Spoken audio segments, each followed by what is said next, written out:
So guys, ito po 70 square meters na meron pong 2 kwarto at 3 CR. Ito pong bahay ay pinapagawa ni Ma'am Angeli na nagtatrabaho bilang isang nurse. So ito po binahagi niya sa atin para mapagkuhanan din natin ng idea dahil magandang idea po at dahil modern design po ang bahay nito. Ayan, nakikita natin. May full video house tour po itong makikita natin mula labas hanggang loob. Kaya ito po saliksikin at ilista po natin ang babanggitin nating mga materyales na mula mismo kay Ma'am Angeli na at kung magkano ang nagastos niya dito kabuuan, labor and materials.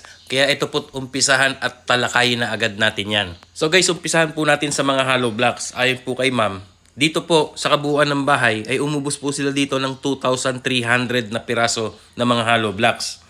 And then sa mga simento naman po, ay umabot po ito ng 250 bag na simento. Ayan, kabuuan po ng bahay na yan na 70 square meters na meron 2 kwarto at 3 CR. And then guys, sa mga bakal naman ay gumamit sila dito ng 12mm, 10mm at 9mm. Sa 12mm po ay naka 50 piraso, habang ang 10mm naman ay 120 piraso. At ang 9mm ay 130 piraso. Kabuuan po lahat ay umubos sila ng 300 pirasong bakal. So hindi po tinipid sa bakal at talagang garantisadong matibay ang pagkakagawa ng bahay nito. And then guys, sa mga buhangin naman ay umubos po sila dito ng 10 load or 10 elf. And then sa mga puting, poste, biga, ito naman ay gumamit sila ng mix buhangin at bato or yung banday-banda kung tawagin. At nakaubos sila dito ng 5 elf. Kasama na rin po ang flooring dito. So ito po guys, nakita natin yung structural hanggang sa nabuo. Ito na po yung loob ng bahay. Ayan po, nakikita natin.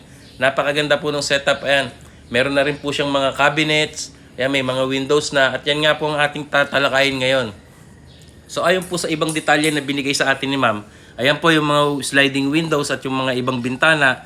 Sa kabuuan po ng bahay ay gumastos siya dito ng halagang 53,000 pesos. Ayan po. And then guys, yan yung mga cabinets na yan na nakikita natin. Worth of materials ayon kay Ma'am ay nakabili siya ng halagang 6,300 pesos dyan sa cabinet na yan.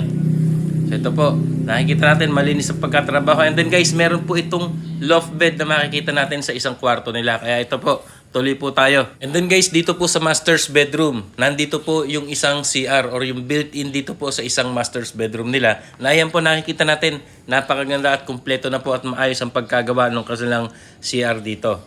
So ayan, with stainless fixtures, kumpleto na po. And then guys, pagdating naman dito sa sala, ayan po, tingnan nyo po yung space sa ganitong sukat na 70 square meters. And then meron lamang silang divider dito. And then dito na po yung pinaka kitchen and dining area nila. So makikita nyo po mamaya sa full video house tour, fully finished na po ito, na talagang namang napakaganda. Kaya sulit na sulit po ang ginastos dito ni Ma'am Angeli. So guys, ito naman po yung pangalawang kwarto. Ayan, makikita po natin. And then ito po yung isang CR, yung pangalawa. Nasa gitna po or pagitan ng isang kwarto. Ayan, maganda rin po at saktong sukat lamang. Ayan o, nasa around 4 feet and 10 feet po yan, yung datingan na yan. So ito po yung second room, yan yung sinasabi natin meron po siyang loft bed. So ayan, makikita po natin mamaya, fully set up, napakaganda po ng pagkagawa niyan. And then guys, about naman po sa tiles work ng buong bahay. Ayon po sa details ni Ma'am, sa flooring and kitchen, ito po ay gumamit siya ng 60 by 60 na sukat ng tiles. Yan. And then yung sa mga CR naman po ay gumamit siya ng 30 by 60 sa wall. And then sa flooring ay 30 by 30. Kaya lahat po ito worth of 95,000 pesos ang kanila pong ginastos. So ito po yung likod ng bahay guys. Yung pangatlong CR po, nandito po. Meron pa po silang isang CR dito kaya 3 po ang kanilang CR. So guys, bali ito na po yung full video house tour. Ayan po nakikita natin. Fully finished na at napakaganda na nga po ng setup. So habang pinapanood po natin ito ay patuloy natin binabanggit ang ibang mga detalye ng mga materyales. Kagaya po ng kisame. Yan, ayon po kay Ma'am, dito po sa kisame ay gumamit sila ng Hardiflex and metal faring. So yan, kabuuan po ng bahay, lahat po yan sa design ng mga kisame, worth of 75,000 pesos ang kanilang nagastos dito. And then yan guys, tingnan natin yung paligid mismo ng bahay. Ito po yung fixed corner window glass. Ayan, napakaganda. At may groove design pa rin po yung gilid niya. So yan po, pakita muna natin yung gilid ng bahay and then dito po tayo dadaan sa likod. Ayan, yan po yung sinunod na video sa atin ni Ma'am. Para makita po natin yung loob ay talagang napakaganda. So patuloy po tayo about po sa pagpapapintura ng bahay. Ayan, so ayon po kay Ma'am, lahat po ito pinapakyaw niya. Gumastos po siya dito ng halagang 130,000 pesos. Lahat yan, mula skim coat, lahat, basta pipinturahan na yan, pati design ng mga setup ng kanilang mga kisame. So ito na po, dito po tayo nadaan sa likod. Ayan, napakaganda po ng pagkagawa. And then guys, about sa electrical. Ayan, ayon po kay ma'am, estimated worth of 25,000 pesos na materyales ang kanyang nagastos dito sa mga wirings, plug, etc. Bukod pa po yung mga lamps dyan. Ayan, nakikita natin, ito po yung kanilang kitchen and dining area. And ang ganda, ito po yung kanilang hanging cabinets. Ganda. Maayos po ang pagkagawa ng bahay na ito at saka quality po at matibay dahil 300 na bakal po ang ginamit dito. So ito naman po guys, alam ko marami naghihintay nito, yung pagpapagawa ng bubong. Ayan. So ayon kay ma'am, ang ginamit po dito ay color roof long span rib type. Yan, and then sa trusses naman ay gumamit ng tubular at C-purlins. Lahat po yan, kasama na gutter, flashing. Ito po ay pinapakyaw niya sa halagang 150,000 pesos. Yung ganitong 70 square meters na ganyang klaseng design na bahay na pagpapagawa po ng bubong na color roof and steel trusses. 150,000 pesos. Yan po. So napakaganda. And then guys, sa mga pintuan naman, ayon po kay ma'am, lahat ng pintuan dito sa bahay ay gumastos siya ng halagang 29,000 pesos. Yan, may mga panel doors. Ayan, nakikita po natin. So ito po, tingnan po natin mabuti.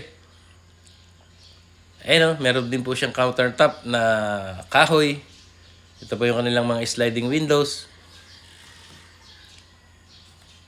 Ito po yung loft bed. And then ito yung CR. Ang ganda. Ayan po. Ito yung CR nila. Ayos, may linis. So once again, congratulations po sa iyo, Ma'am Angeli, na nagtatrabaho bilang isang nurse dito sa ating bansang Pilipinas. Na tunay ngang napakasarap ng feeling ngayon ni ma'am. Na natupad na niya ang kanyang pinapangarap na bahay para sa kanyang minamahal na pamilya na dati ini-imagine lamang ito at pinapangarap. At dahil sa kanyang pagsusumikap, pagtsatsaga, ito nga ang dating pangarap lamang niyang bahay noon ay natitirahan na at naisa totoong buhay at naisa katuparan na ngayon. So ito po, patuloy po tayo. Ayan, nakita nyo, napakaganda po nung setup ng pagkagawa ng bahay. So ang tanong, magkano na nga ba ang kabuwang nagastos dito ni ma'am, labor and material sa ganitong fully finished na bahay? So guys, ayon po sa details ni Ma'am Angeli, sa lahat po ng binanggit na sa ating materials na hindi pa po nasama yung iba dyan ng mga miscellaneous, pero sa lahat sa kanyang pagkakakwenta, kabuuan, fully finished na ganitong bahay na ang sukat ay 70 square meters, 7 by 10 meters po iyan, na meron pong 2 kwarto at 3 CR. So nakita nyo po yung isang CR sa likod. So yan po lahat, kabuuan, ang kanya na raw pong nagastos sa kanyang pagkakakwenta. Ito po ay nagkakahalaga na raw po ito. Lahat-lahat, kasama na raw po dito ang labor at materyales.